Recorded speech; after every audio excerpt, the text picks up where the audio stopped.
नवरंगपुर जिला गाँ गहली रे पालित हेला गोमाता पारंपरिक पर्व दियाली। दियाली एक कृषिभित्तिक पर्व अटे। चाषी भाई माने फसल अमल परे एही पारंपरिक पर्व दियाली पालन करिथांती। मान्यता अनुसार गाय को हिंदू धर्म रे मां भाबे पूजा करा जाए।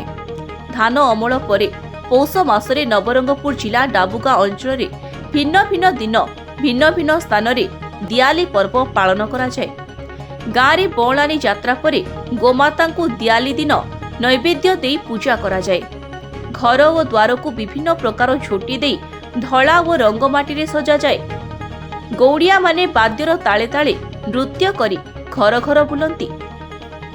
जो घरर गाई गरुर रक्षणाबेक्षणर दायित्व नहीं थांती से सबु घररू वर्षकर पारिश्रमिक नहीं थांती गौड़िया माने। घर मालिक माने चूड़ा गुड़ हंस कुकुड़ा भेटी दे थांती। खाली सेतिके नुहे चित्र विचित्र बाड़ी धरी नृत्य परिवेषण करि थांती।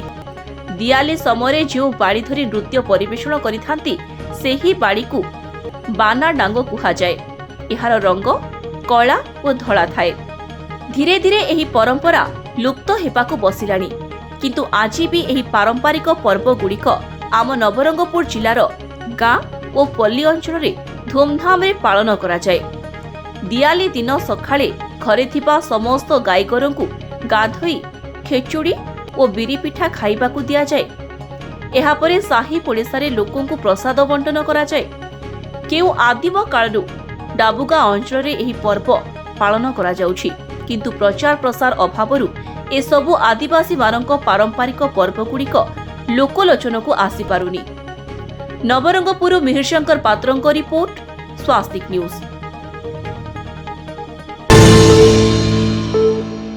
अजଣା ट्रलर धक्का ओलटिला अंडा बोझेई ट्रक।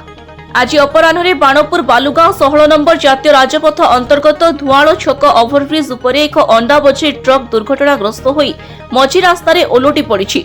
फल गाड़ी मोटर यातायात में बाधाप्राप्त होइछि। सूचना मुताबक आंध्रारू भुवनेश्वर अभिमुखे जाउथिबा एक अंडा बोझेई ट्रक को एक ट्रलर धुआळ छक ओभरब्रिज उपरे धक्का दे फेरार हो जाइथिला। फल ट्रकटी भारसाम्य हराई ओलटि पड़िछि। खबर पाई घटनास्थल में जातीय राजपथ पेट्रोलिंग वाहन पहुंचीथिबा बेले ट्रक ड्राइवर अचेत होई पड़िथिबा जणा पड़िछि। वर्तमान दुर्घटनास्थल में ट्रकटी पड़ी रहिथिबा बेले यातायात में बाधाप्राप्त होइछि।